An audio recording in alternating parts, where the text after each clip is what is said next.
আজকের এই ঘটনাটি হচ্ছে উমাইয়া বিন খালাফের ব্যাপারে রাসূলুল্লাহ সাল্লাল্লাহু আলাইহি ওয়াসাল্লামের ভবিষ্যৎবাণী। মুহাম্মদ সাল্লাল্লাহু আলাইহি ওয়াসাল্লাম আল্লাহ প্রেরিত সর্বশেষ ও সর্বশ্রেষ্ঠ রাসূল ছিলেন। মক্কার কুরাইশরা তাকে নবী হিসাবে স্বীকার না করলেও তারা জানতো যে মুহাম্মদ আল্লাহর নবী। সূরা বাকারা 146 নম্বর আয়াত, সূরা আনআম 20 নম্বর আয়াত।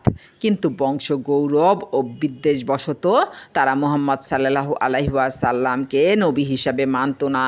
তবে তারা রাসূল সাল্লাল্লাহু আলাইহি ওয়াসাল্লামের ভবিষ্যৎবাণী ও কথাকে সত্য বলে জানত এবং তার অভিশাপকে ভয় করত।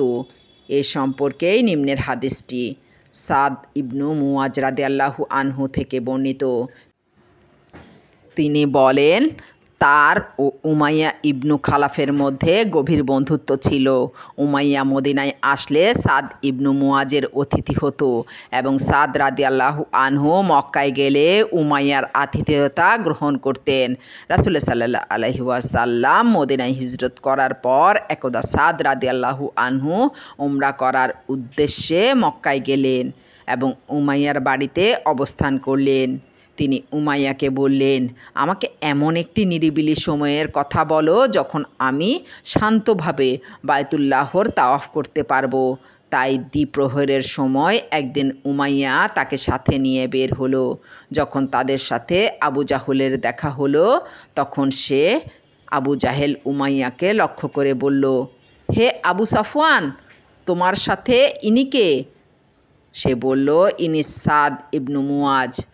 তখন আবু জাহল সাদ ইবনে মুআজকে লক্ষ্য করে বলল, আমি তোমাকে নিঃসংকোচিত্তে ও নিরাপদে বায়তুল্লাহর তাওয়াফ করতে দেখেছি, অথচ তোমরা ধর্মত্যাগীদের আশ্রয় দান করেছ এবং তাদেরকে সাহায্য ও সহযোগিতা করে চলেছ।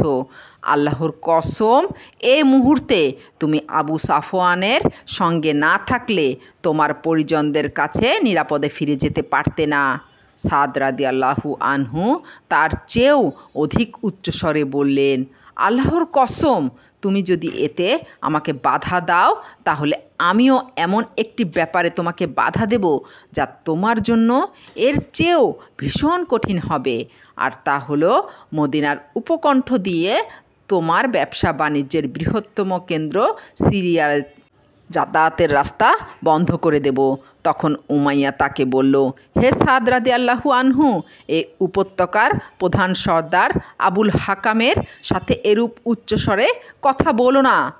তখন সাদ রাদিয়াল্লাহু আনহু বললেন, হে উমাইয়া, তুমি চুপ করো। আল্লাহর কসম, আমি রাসূলুল্লাহ সাল্লাল্লাহু আলাইহি ওয়াসাল্লামকে বলতে শুনেছি যে তারা তোমার হত্যাকারী। উমাইয়া জিজ্ঞাসা করল, মক্কার বুকে? সাদ রাদিয়াল্লাহু আনহু বললেন, তা জানি না। উমাইয়া এতে ভীত সন্ত্রস্ত হয়ে পড়ল। এরপর উমাইয়া বাড়ি গিয়ে তার স্ত্রীকে ডেকে বলল, হে উম্মে সাফওয়ান, সাদ আমার সম্পর্কে কি বলেছে জানো? সে বলল, সাদ তোমাকে কি বলেছে? উমাইয়া বলল, সে বলেছে যে রাসূলুল্লাহ সাল্লাল্লাহু আলাইহি ওয়াসাল্লাম তাদেরকে জানিয়েছেন যে তারা আমার হত্যাকারী। তখন আমি তাকে জিজ্ঞাসা করলাম, তা কি মক্কায়? সে বলল, তা আমি জানি না। এরপর উমাইয়া বলল, আল্লাহর কসম, আমি কখনো মক্কা থেকে বের হব না। কিন্তু বদর যুদ্ধের দিন সমাগত হলে আবু জাহল সর্বস্তরের জনসাধারণকে সদল বলে বের হওয়ার আহ্বান জানিয়ে বলল, তোমরা তোমাদের কাফেলা রক্ষা করার জন্য অগ্রসর হও। উমাইয়া মক্কা ছেড়ে বের হওয়াকে অপছন্দ করলে আবু জাহল এসে তাকে বলল, হে আবু সাফওয়ান, তুমি উপত্যকার অধিবাসীদের একজন নেতা, তাই লোকেরা যখন দেখবে তুমি যুদ্ধযাত্রায় পেছনে রয়ে গেছো তখন তারাও তোমার সাথে বলে পেছনেই থেকে যাবে। বলে আবু জাহল তার সাথে পীড়াপিড়ি করতে থাকলে সে বলল, তুমি যেহেতু আমাকে বাধ্য করে ফেলেছ, তাই আল্লাহর কসম, অবশ্যই আমি এমন একটি উট ক্রয় করব যা মক্কার সবচাইতে ভালো। এরপর উমাইয়া তার স্ত্রীকে বলল, হে উম্মে সাফওয়ান, আমার সফরের ব্যবস্থা করো। তখন তার স্ত্রী তাকে বলল, হে আবু সাফওয়ান, তোমার মদিনাবাসী ভাই যা বলেছিলেন তা তুমি ভুলে গিয়েছো কি? সে বলল, না, আমি তাদের সাথে কিছু দূর যেতে চাই মাত্র। রওনা হওয়ার পর রাস্তায় যে মঞ্জিলেই উমাইয়া কিছুক্ষণ অবস্থান করেছে সেখানেই সে তার উট বেঁধে রেখেছে। গোটা পথেই সে এরূপ করল। পরিশেষে বদর প্রান্তরে আল্লাহর হুকুমে সে মারা গেল। মুসলিম হাদিস 3665।